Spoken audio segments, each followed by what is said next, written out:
Hi everyone, welcome back to the channel. So today let's talk about something a little strange that's going on in the financial world. You've probably heard that top economists are sounding the alarm bells. Recession might be just around the corner.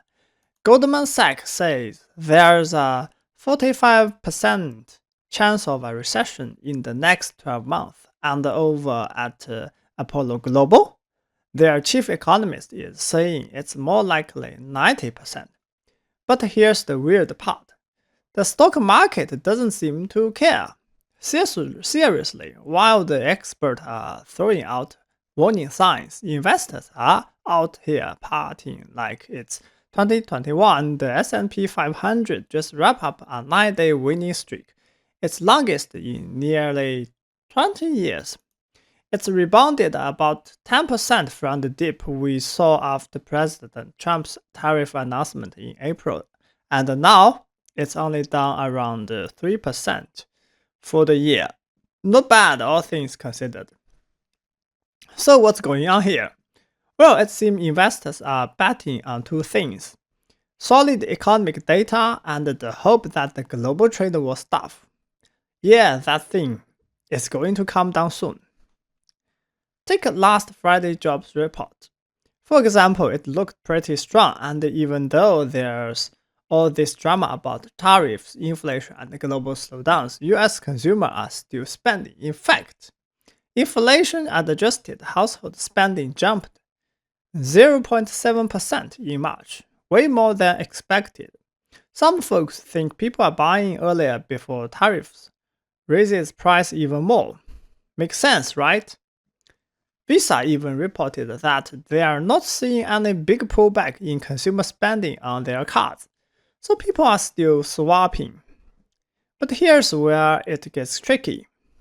While stocks are booming, bond markets and future traders are telling a different story. Interest rate traders are now fully expecting the Federal Reserve to cut rates 3 times this year. Why? Because they think the economy is going to slow down, and the Fed will need to step in to help. And if you peek beneath the surface of the stock market, things get even more interesting.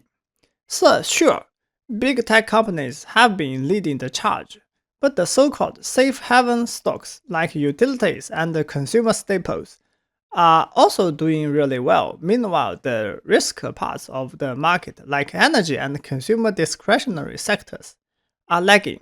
That's usually a sign investors are hedging their bets, just in case. Then there's inflation. Goldman Sachs says we might not really start seeing the impact of tariffs in the inflation data for another 2 or 3 months, but when it shows up, it could hit the consumer spending hard. Vanguard, by the way, just cut its forecast for US economic growth this year to under 1% and now expects inflation to hit 4% by year's end. That's way up from their previous 2.7 estimate. And here's a stat I found pretty wild. There's this thing called the excess cap yield. It basically shows how much extra return you are getting from stocks compared to super safe US Treasury bonds. Right now, that number is 1.8%, which is about half the average of the last 50 years.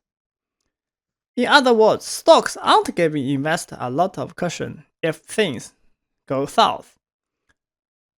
So to sum it all up, the market's sending mixed signals. On the one hand, investors are buying stocks like the good times are back. On the other, there are clear warning signs, especially from the bond market. The Fed expectation and those inflation forecasts. Are we in the clear? Not quite.